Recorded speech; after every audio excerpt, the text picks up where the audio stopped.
Welcome to Disciplinary Literacy with Jackson Rogers.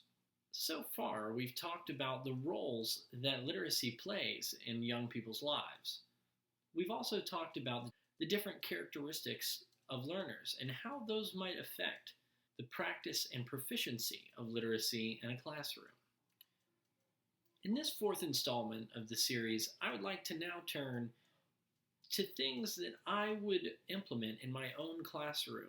The first strategy that I'd like to talk about using in my own classroom for creating a discourse community and helping students to acquire literacy is the use of pop culture and social media as a literacy tool. During this course, I had the wonderful opportunity to lead a discussion about media in the classroom. After reading Kellner and Scher and Morrell, something became pretty clear, and that is students that are allowed to use social media and popular culture in the classroom as a literacy tool might be better motivated than students that are not allowed to use these things. Students in this day and age, from the moment that they're born, are immersed in the digital world. More than ever, students are members of more than one society. Now there is the society that is here and now, the face-to-face society, and there's also a citizenship and a society online, social media. It's our job as teachers to incorporate media and teach our students how to use it effectively and how to use it constructively. Kellner and Scher point out that if students are allowed to use social media on their own, social media will teach them all the wrong things and will do so unchecked. If we allow our students an opportunity to use social media in a safe environment, in a place where they're learning, not only literacy for success in school, but literacy for success as a citizen of an online global community, then our students will come out better prepared for the jobs of the future, for the college of the future. We're already doing Zoom meetings instead of class meetings because of this pandemic. How many times have you gotten on Zoom or WebEx and just thought, man, that person really should mute their mic? Do they even know? Well, those are the sorts of things that we could teach our students if we were setting up these learning moments in social media and online and using that stuff in a way to show them how to critically think about what they see online, how to be metacognitive, to question things, not to just believe it because it was on the internet. There are many social media platforms, and some of them can be very useful. Students are going to use big name sites like Facebook, Instagram, TikTok, YouTube. These social media sites are already being used by your students, whether you're having them use them or not. How much better would it be for a student to be online because they were learning, because they had something that they needed to do for class, creating a hashtag to show that they have mastered the understanding of something, to create a meme or do a slideshow on Instagram or post videos onto YouTube like this video series here. This allows a student who might not excel in other academic activities like reading and writing to show that they have mastered the understanding that you've asked of them. And while they're doing it, they're learning how to be a responsible member of the online community. The bottom line is, our students are learning from the internet, whether we're guiding that learning and that literacy acquisition or not.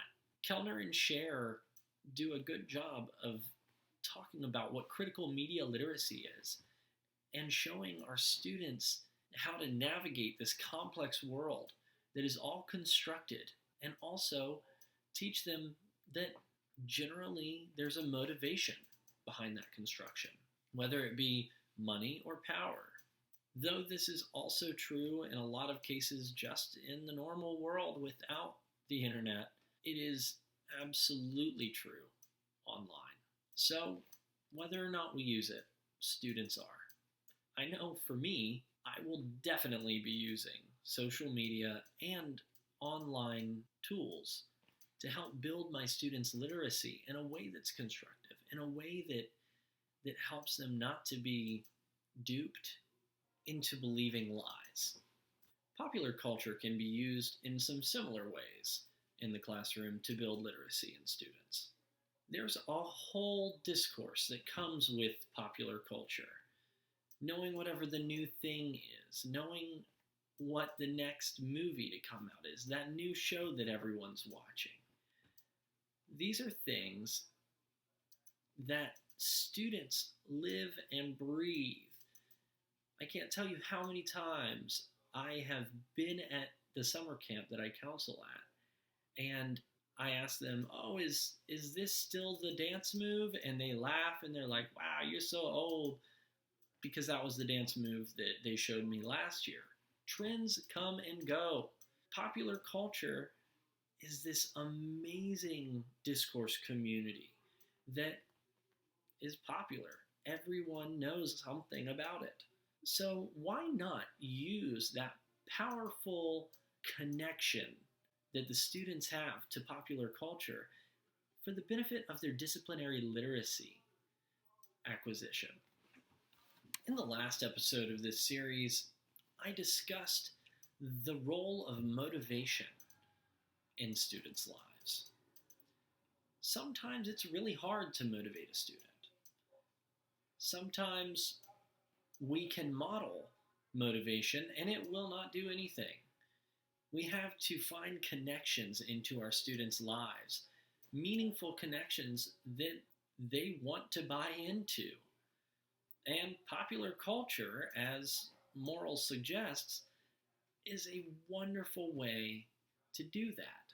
Students, by the time they come to our classes, quote almost full movies, sing full songs, recount an entire rap album. These are things that aren't really easy to do. They take motivation on the part of our students to sit down and learn. And they've already done that. So if we make the connection with something that they were willing to sit down and sacrifice their own time to become proficient in, to become literate at, students will have a better feeling about learning because they've already done it. We can use the literacy of popular culture that our students already have as a way to further their literacy within our disciplines, within our content areas. I want to have my students write reports on movies that they care about, shows they care about, music they care about, write songs, do a dance, do something that connects to their lives and motivates them. Popular culture is powerful, how it can bring us together, and how we can use it in the classroom to bridge the gap between a student that is terrified of academic language or reading and writing and show them there's a way to do this that connects to your world. And you've already done half the work by knowing this stuff. To summarize, popular culture and social media are both ways to connect to students' lives, to connect to learning and literacy they already have acquired, and to use it to build literacy in your content area. I don't think there's any reason to put down these literacies as if they're less than academic literacy. They're tools, and we can use them to help our students learn. I was very happy that I was able to lead a discussion on this subject during this course, and I really have become passionate about it. I really have started thinking more about how I can use social media to help students that have a hard time with traditional reading and writing. I'm dyslexic, and so is my dad, and he dropped out in 10th grade.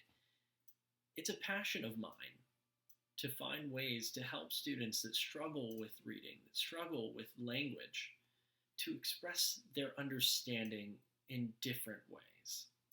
And I think that social media and popular culture are wonderful ways to help connect the dots for students and to help them start to come over to the understanding that they're smart and they do have the ability.